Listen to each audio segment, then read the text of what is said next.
I went back to stand-up at one point just out of necessity, out of actual financial necessity. I had no money. I had quit doing stand-up for about 2 years because I wanted to do some acting classes. I was tired of it, frankly. I didn't want to do impressions anymore. I was like the man of 1,000 faces. I used to do all the different people like James Dean and, you know, all that.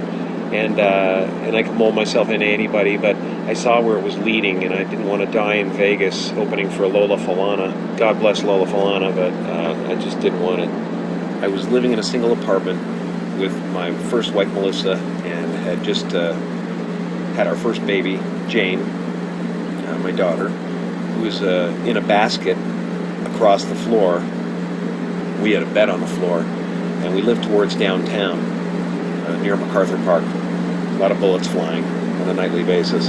I have no education. I had no high school diploma. I didn't even have a GED. I quit high school and halfway through grade 10. I didn't have a lot of options. I would be a dishwasher or a waiter or custodial work of some sort. So I decided I might as well go and do something creative. I decided to go to the Comedy Store, the Laugh Factory, and the Improv, you know, all of those clubs every night, and make my $25 a pop a set. It was my version of being a waiter. It was a compromise I decided to make. Out of that came In Living Color, and out of that came touring, auditoriums, 5,000 seaters. It was a really creative time. I was able to prove that I didn't have to be an impressionist, that I had a personality of my own, however abrasive it might be from time to time. But long story short, all of it came from that compromise, from that deciding to do what I didn't want to do. The things you can't do, or the things you're not allowed to do. Like if the executives come and say you can't do that, whatever it is, it's too expensive. You get angry, you get out of your mind about it because you've been clinging to this concept and this image that you have of how it should be done. And invariably, most times, after that storm has passed, and you actually sit down and go, okay, we can't do it that way, how can we do it? You end up with something even better than what was there before. And you go, that's the universe, that's how it works. Just like relationships, like everything. The thing that is taken away, and you're clinging to, and you're trying to fix, and you're trying to secure it, make sure it doesn't go away.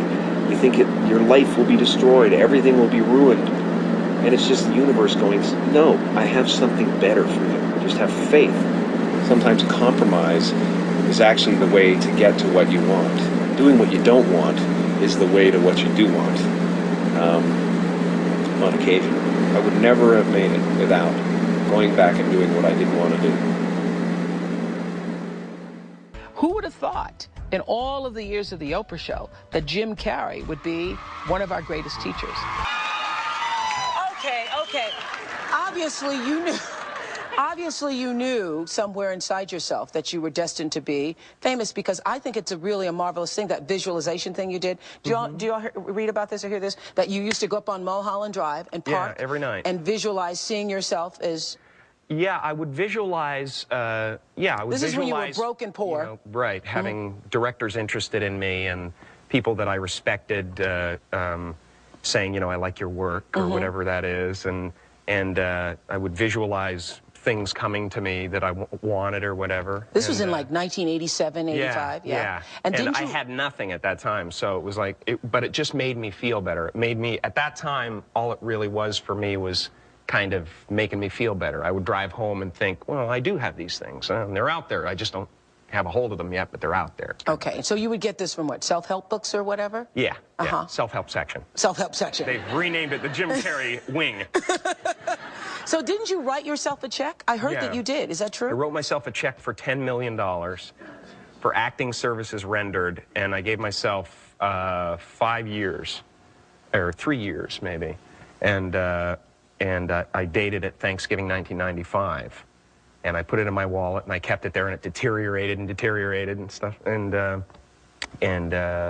then, just before Thanksgiving 1995, I found out that I was going to make $10 million on, I think it was Dumb and Dumber, maybe. Dumb and Dumber, yeah. Yeah. So you visualize yourself like... Yeah. Visualization works if you work hard. Yeah. Yeah. Well, yeah, that's the thing. You can't just visualize and then, you know, go eat a sandwich.